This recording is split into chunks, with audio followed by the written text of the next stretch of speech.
realmente foi um jogo fantástico, um jogo completíssimo em todos os sentidos, onde os jogadores estavam desfrutando dentro do campo.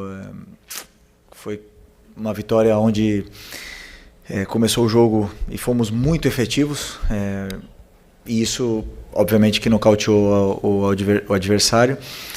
E o que eu mais gostei foi que em nenhum momento pararam de tentar o controle, tentar tirar a bola do adversário, tentar fazer gols.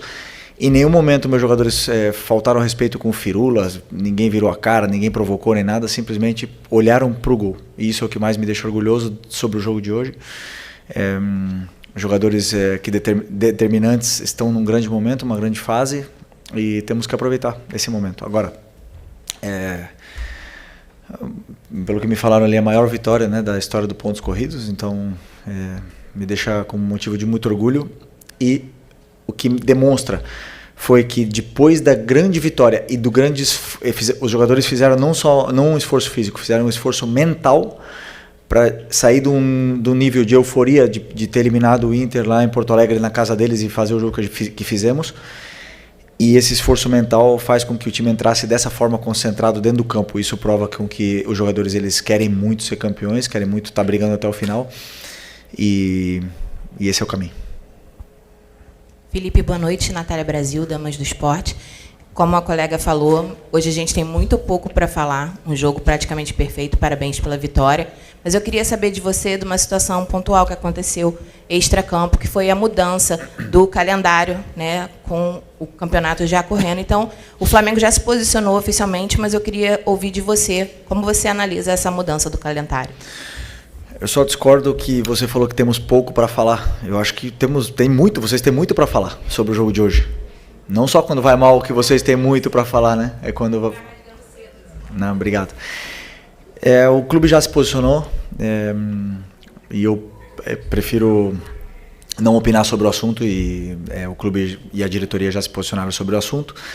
Simplesmente ressaltar, jogadores com 4 dias de descanso voam, depois 3 em 3 dias não conseguem performar. Isso ainda não está demonstrado, vai ser demonstrado um dia e vai mudar. Eu tenho certeza absoluta que cientificamente demonstrarão que o jogador precisa de 4 dias para poder ter uma recuperação total. Não será esse ano. Felipe, Raiza Simplício aqui da Gol Brasil e da revista Placar. Nos últimos jogos a gente viu uma dupla de volantes que tem saltado os olhos do torcedor, que é o Jorginho e o Saul. Os dois estão muito bem no meio-campo. E recentemente você tinha falado que inicialmente o Saul tinha vindo para aquela posição ali mais ou menos que jogava o Gerson, que você enxergava ele ali, e que, claro, ele também poderia jogar como volante. Eu queria saber se você mudou de opinião, se agora você enxerga ele mais como um volante, essa dupla que ganhou uma sequência de jogos, se não me engano, 3 jogos seguidos juntas. E aí, ok, tem o retorno do Pulgar, mas se você enxerga o Saul já mais nessa posição como volante, ou se a tua ideia depois é arrastá-lo ali para a ponta ali. Como eu falei, o Saul é um desses jogadores que podem fazer várias posições. Igual era o Gerson, né, que também jogava de volante, podia jogar mais adiantado. As circunstâncias que aconteceram com lesões, com cartões e com a falta, né, de alguns jogadores, como a lesão do Eric, o próprio Alan teve uma lesão, o Nico, me fez pensar em trazer ali também, principalmente pelo momento do Plata e do Luiz Araújo, onde estão cada vez melhor os dois. O Plata está num momento extraordinário também, e eu sei que o Saul tem muito mais para dar naquela posição mais adiantado, mas é verdade que deixou essa dupla de volantes que você citou, Saul e Jorginho, deixaram um bom sabor desde o primeiro jogo, e cada vez mais estão mais entrosados, porque eu acredito muito nessa relação, como eles se entendem dentro do campo, como eles se procuram, e eles estão se procurando cada vez mais, estão se entendendo, se complementando e fazendo as coberturas necessárias, tanto com bola como sem bola, onde estão muito bem compenetrados, e é isso, mais concorrência e melhor para mim. Felipe aqui, boa noite. Hoje veio a nota artística, né, que você tanto fala. O Flamengo, 3 minutos de jogo, 2-0, Como você falou, em momento nenhum o time recuou, jogou com resultado o tempo todo ali, respeitando vitória. E até o Mister falava muito sobre isso. A melhor maneira de você respeitar o seu adversário é continuar jogando como se o jogo tivesse 0-0. Mas eu quero falar, sua equipe no Campeonato Brasileiro fez 49 gols, tomou 9 e tem 35 de saldo. Hoje o Palmeiras é o segundo colocado, tem 12 de saldo. Você tem mais de 20 gols de saldo do segundo colocado. Eu queria que você falasse desse conjunto que está virando o Flamengo nesse segundo semestre, nesse segundo turno, e do crescimento da equipe desde o jogo do Inter em casa para cá. No Beira-Rio, o time jogou melhor ali, agora o segundo jogo também, e final de semana, enfim. Queria que você falasse desse crescimento no segundo turno. Obrigado. Bom, como eu falei na outra coletiva, quando chegam muitos jogadores novos e tem entradas, saídas, o grupo ele se transforma, né? O ambiente ele se renova. Muitas vezes existe um período onde parece que o grupo está encontrando nova alma ali, e esse momento passaram alguns jogos e o grupo está criando essa identidade. Eles estão cada vez mais amigos, dentro e fora do campo, estão se conhecendo cada vez mais, estão se adaptando à cidade, os jogadores novos, e os que já estão ajudando muito eles nesse processo de adaptação. Mas isso tudo também tem uma parte negativa, onde os jogadores precisam se encontrar, se adaptar dentro do campo, encontrar a sua melhor versão, dependendo do jogador que tem do lado. E aí teve esse momento de transição e a equipe se encontrou, essa identidade está se formando justo no momento mais importante da temporada, onde foi às oitavas da Libertadores, né? Então, junto com essa nova identidade, veio as vitórias e a confiança. Então agora o grupo está muito fortalecido com isso. Mas como eles mesmos falaram dentro do vestiário, pés no chão, estamos muito longe de conquistar alguma coisa ainda, temos muito pela frente, e temos que continuar trabalhando. E pelo que eu sinto desse grupo, querem trabalhar mais e mais. Felipe aqui, Fernanda Pisotti, da Rádio Band News FM. Até um tempo atrás eu até te questionei sobre o Flamengo cercar ali a área do adversário, começar os jogos com muita intensidade e não conseguir converter isso em gols. No jogo contra o Inter, o Flamengo faz 2 gols em 12 minutos. Hoje o Flamengo faz 2 gols em 3 minutos e mantém o ritmo, mantém a pegada. Você disse na época que faltavam jogadores determinantes, né, para poder converter aquelas ações todas em gols. Hoje, você tem esses jogadores determinantes, a janela fecha dia 10, você ainda pretende reforçar a equipe ou fechou agora o ciclo de contratações e esses jogadores determinantes de fato chegaram ao Flamengo? Obrigada. Bom, sobre contratações e saídas, eventuais saídas é assunto da diretoria, né? É o clube que monta o elenco para que eu possa tirar a máxima performance deles. Eu acredito que não deve haver mais entradas, mas sim possivelmente saídas nesse grupo, né? E vamos ver o que vai acontecer, mas eu não tenho nenhuma dúvida que está muito forte. Esse elenco está muito forte e, como eu falei na pergunta anterior, a chegada de novos jogadores cria essa concorrência interna e eleva muito o nível de jogadores até que não estavam num grande momento e estão crescendo junto, né? Esse é o melhor. Eu acho que a janela do Flamengo, eu tenho certeza que a janela que nós fizemos foi extraordinária. Foram contratações pontuais que identificávamos que necessitávamos melhorar e elevar ainda mais o nível. E a gente vê essa qualidade dentro do campo, né? Mas, respondendo a tua pergunta sobre os gols, hoje entrou no começo, mas o jogo tem 90 minutos, às vezes pode entrar no segundo tempo. O importante é que o time mantenha a consistência. Ser consistente no futebol é o mais importante. Boa noite, Felipe. Boa noite. Aqui, Sidão Marinho do Litoral News. Foi uma atuação conjunta, muito qualificada, mas individualmente também vários jogadores foram muito bem no campo. Queria falar sobre 2, o Samu, Lino e o Pedro. O Samu teve 2 gols, 3 assistências. O Pedro, 3 gols, 1 assistência. A importância de ter esses jogadores de nível de seleção brasileiro. O Samu, enfim, desencantando com gols marcados, assistências. E sobre o Pedro, se me permite, ele tinha a oportunidade de marcar um 4º gol. Ele já fez isso contra o Tolima, lá em 2022. Mostra também o espírito de grupo, ter passado aquela bola para o Bruno Henrique na hora da cobrança de pênalti. Obrigado. Sobre o Lino, acho que não vale o que pagamos nele, acho que ele vale o dobro ou o triplo, na minha opinião. Jogador fantástico. E se você olhar o preço dos pontas determinantes no mercado, você vai ver que é outro patamar, né? E tem um jogador desse nível, que estava no Atlético de Madrid, foi titular do Mundial em alguns jogos, escolher vir para o Flamengo, um privilégio muito grande tê-lo aqui, e que não importa os gols, hoje ele fez, claro que importa, né, para ele, mas eu falo, sabemos o que ele dá à equipe, o que ele pode oferecer para a equipe é muito importante, a chegada dele, também para levar o nível tanto do Cebolinha do Michael, que estão competindo por posição com ele. E do Pedro, como eu falei na outra coletiva, é um jogador que dentro da área é o jogador mais frio que eu já conheci, que eu já joguei junto. Ele tem muita calma na frente do goleiro, ele olha muito bem, é onde ele se sente confortável, ele parece que ele está brincando dentro da área, né? Então, tentar aproximar o máximo possível ele dentro da área, entendia que era um jogo para ele. Hoje, pelo contexto, e tá num momento incrível, né? Nos últimos 3 jogos acho que ele fez 6 gols, se eu não me engano. Mas o respeito que eles têm um pelo outro, ele e o Bruno, que o Bruno jogou na Libertadores, e passar a bola pro Bruno fazer o gol de pênalti mostra realmente que a força do grupo não é só palavras, senão em atitudes. Então, essas coisas que deixam o treinador orgulhoso. Oi, Felipe, aqui na tua frente, Sérgio Lobo.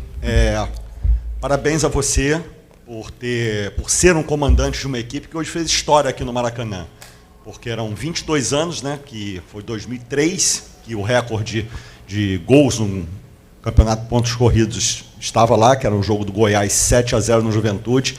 E o Flamengo hoje bateu essa marca, repetindo um 8-0 também de 81, que foi um time de 81 com 5 gols do Nunes. Eu queria saber 2 coisas de você. Se você, como atleta, você tinha participado de um 8-0 ou até de mais, e como é que vai ser agora, essa semana que você vai ter, porque vai ter jogos da Copa do Brasil, o Flamengo não vai estar. O que você vai ter de ganho nesta semana para preparar o time contra o Grêmio?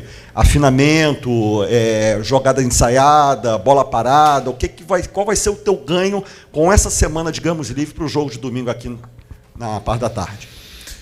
Sinceramente, não lembro de ter feito. 7, sim. 7 como jogador, né? Eu lembro de ter ganhado de 7-0, mas de 8 vou procurar. Não tenho essa lembrança. Sobre o que a gente vai treinar durante a semana, corrigir coisas do jogo que devemos corrigir, treinar vários conceitos do modelo de jogo, afiançar ainda mais essa ideia, que eles já entenderam muito, tá muito claro que os jogadores já assimilaram tudo que tem para assimilar, mas quando tem jogos consecutivos, esses comportamentos se perdem, então podemos treinar vários aspectos que não tem tempo para treinar durante uma sequência de jogos, como detalhes, só por um exemplo, treinar laterais, por exemplo, então isso numa semana cheia te permite fazer todo esse tipo de treino que entra também em outra fase do jogo. Então eu como treinador gosto de ter semana cheia para poder trabalhar, porque eu sei que os jogadores assimilam mais e mais a ideia. Felipe, boa noite. Mauro Santana, canal do Mauro Santana.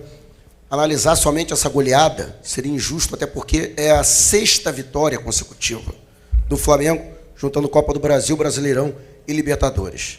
Em apenas 2 delas, o Flamengo sofreu gol e foram impressionantes 17 gols a favor nesse intervalo.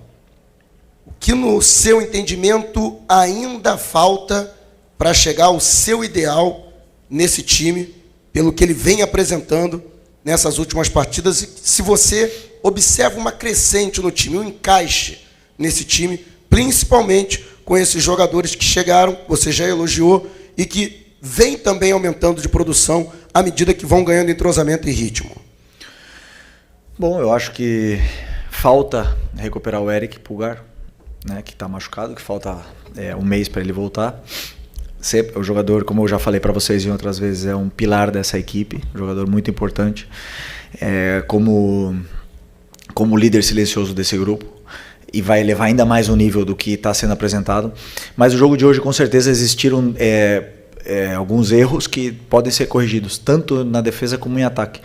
E como todos os jogos, gosto de analisar muito friamente o que foi o jogo em concreto, olhar os erros, corrigi-los, tanto no campo como em vídeo. Mas é verdade que os gols no começo do jogo e o time não parar em nenhum momento, praticamente, como eu falei, nocauteou a Vitória, né? Então eles ficaram sem reação e o time cada vez esteve mais confortável em todas as fases do jogo dentro do campo. Mas com certeza temos coisas para evoluir e conforme for passando o tempo vocês vão vendo que os jogadores eles vão entendendo e se conhecendo cada vez mais e isso é para mim nessa semana agora vai ter tempo, vai ser importante. Boa noite, Felipe. Bruna Medeiros, do Desflá. Em 2019, o Arrascaeta fez 18 gols e 19 assistências, e esse ano ele já está muito perto de igualar ou até superar essa marca, né? Ele já tem 16 gols e 13 assistências. Você foi um jogador que jogou muito com ele e agora está treinando. Você considera que, nesse momento, contando a questão tática, a questão técnica e até a forma física, é o melhor momento do Arrascaeta desde 2019? Bom, pergunta para ele, qual é o melhor momento dele, mas que eu vi onde ele está mais letal, mais experiente, escolhendo melhor os momentos de correr e correndo na hora certa. Então ele está economizando energia e está sendo muito mais letal e determinante no que do que são esses números, né? Então em 2019 ele jogava mais na ponta, mais aberto, vindo para dentro, e também fez uma temporada excepcional como todos. Mas eu sinto esse ano ele desfrutando muito e, como eu falei, com essa economia energética aí que está favorecendo muito o jogo dele e o da equipe. Felipe, Dani Boaventura, quando a gente olha para quem está do outro lado, a gente fica com a sensação de que o Flamengo poderia hoje ter reentrado em campo e sido competitivo da mesma maneira, ainda que poupasse alguns jogadores ou escolhesse dar minutagem a outros, dada a diferença das equipes. Quando sai a escalação, me passa primeiro a impressão do teu respeito ao adversário e um outro lado, que é você analisar quem está ali e entender a melhor estratégia. Eu queria saber quanto que a tua escalação de hoje tem a ver com ser Vitória, quanto que ela tem a ver com um calendário que vai te propiciar recuperar jogadores que talvez precisassem descansar se tivesse um outro jogo na quarta-feira. Do jogo do Inter para agora tivemos 5 dias, todos os jogadores estavam absolutamente recuperados. O Ayrton Lucas ia começar de titular o jogo, mas ele teve um problema pessoal familiar e acabou que não estava presente, né? Mas o jogo foi sempre... Todos os jogadores que entraram em campo hoje estavam, como eu falei, todos recuperados, e eu pensei unicamente nas melhores peças que eu tinha para poder, ou nas peças ideais para poder vencer o Vitória da melhor forma. Quando eu preparo um jogo, eu não me imagino 8-0. Eu preparo um jogo, sempre imagino o jogo mais difícil de todos e tenho que preparar todas as fases, e o time que foi a campo era o time que eu achava ideal para poder vencer essa equipe, e eles fizeram um jogo perfeito. Os jogadores dentro do campo fizeram um jogo perfeito. O plano é sempre o caminho. Felipe, Isaac Andrade acabou de responder um pouco a minha pergunta, porque eu ia justamente colocar essa situação que, às vezes, um placar elástico como esse pode não necessariamente revelar dentro de campo tudo aquilo que você planejou e que você queria que os jogadores executassem. Nessa partida de hoje, até para endossar o que você falou, realmente foi uma situação perfeita, onde tudo que você pediu, treinou, planejou, foi executado, e por isso que os 8-0 vieram? Ou realmente tinha alguma coisa ali que, por conta da situação do Vitória, como se foi nocauteado em algum momento, o Vitória não ofereceu taticamente uma dificuldade para o Flamengo e o placar não se revelou não necessariamente 100%?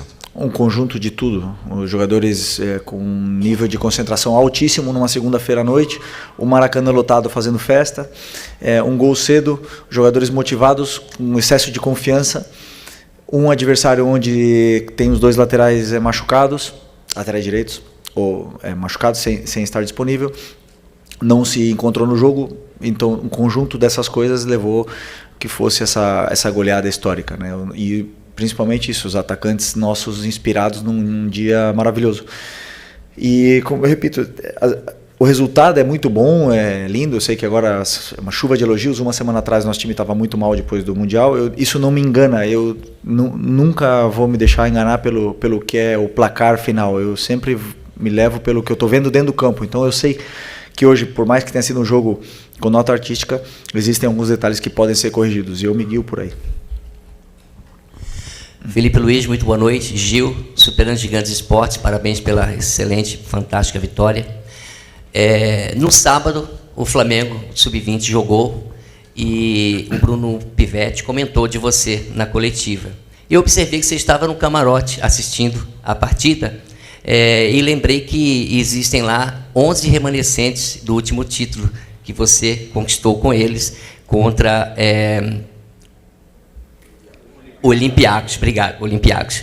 Como que foi para você, eu quero saber como que foi para você estar assistindo a partida, como observador, claro, dos garotos, e, acredito eu, como torcedor também, que torcia pela vitória.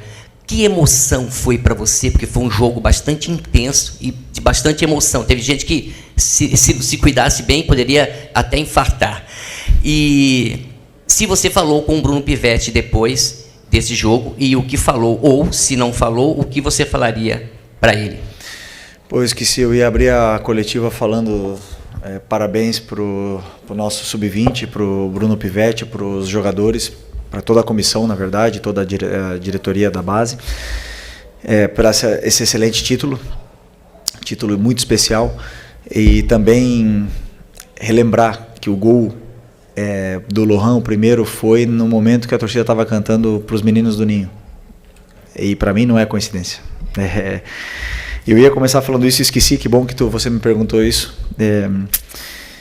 E foi legal ter vindo aqui. Passou um filme na minha cabeça, mas eu sinceramente não analisei absolutamente nada do jogo. Eu sentei na arquibancada e desfrutei, virei um torcedor ali. Desfrutei não tanto, né? Não foi fácil o jogo. Que, aliás, que time do Barcelona, que bem treinado pelo Belletti, que treinador brasileiro, campeão do mundo aí, fazendo um grande trabalho. Parabéns para ele também, fez um jogaço aqui. Mas o Flamengo é especial, sempre tem essas loucuras, essas vitórias assim absurdas que entram na memória. E que bom que eu estava aqui, né? Tenho história para contar. E estava do lado da minha esposa, dos meus filhos, vendo esse jogo, e foi muito especial. Então, parabéns para eles. Não falei com o Bruno ainda. Acreditava que vir aqui não era meu momento, era o momento deles. Então, preferi ficar totalmente fora. Mas daqui está o meu parabéns para eles, e que eles possam aproveitar esse momento.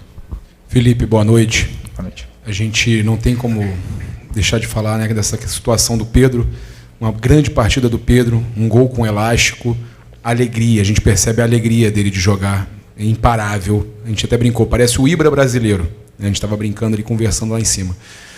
E eu ia te perguntar isso. Você recuperou, de alguma forma, a alegria do Pedro de jogar. E está aí, né, como você fala, o campo fala, né? E está jogando demais. Queria que você falasse qual foi a sua sensação de ver o Pedro dessa forma. E queria aproveitar e emendar também, que eu percebo alguns detalhes naquelas imagens que o Flamengo divulga. A alegria de cada jogador, mesmo os que entram no decorrer do segundo tempo, em comemorar a vitória. E se isso para você já te diz muito, né, até por esses 46 pontos que superam os 45 dos mesmos 20 jogos em 2019. Bom, primeiro o Pedro, não fui eu que recuperei ele. Para mim, ele se recuperou, ele que está num grande momento, ele está brilhando, está feliz, como você fala, a gente percebe o sorriso dele dentro do campo. E é um jogador muito diferente, é um jogador muito diferente, muito diferencial. E eu fico feliz que o grupo todo abraça a causa de querer ser campeão, de remar juntos, de comemorar os gols juntos, de saber que o mais importante é a equipe, né? E que o Pedro, por exemplo, não começou contra o Inter na Libertadores, mas entrou e melhorou a equipe. O Bruno não entrou hoje como titular, mas entrou e dá a vida como ele sempre faz, e fez gol, e foi muito importante também. Da Libertadores também. Então, esse tipo de comprometimento que os jogadores têm pelo escudo do Flamengo, é o que faz a diferença. Não é fácil de conseguir, de alcançar isso, de que os jogadores deixem o ego de lado, mas é o único caminho, na minha opinião, para que esse grupo possa fazer história. E eles sabem, estamos muito longe ainda de fazer história, muito longe. Mas o que se vive no dia a dia é especial. E temos que continuar com essa mesma humildade, com os pés no chão, para a gente poder chegar onde a gente quer.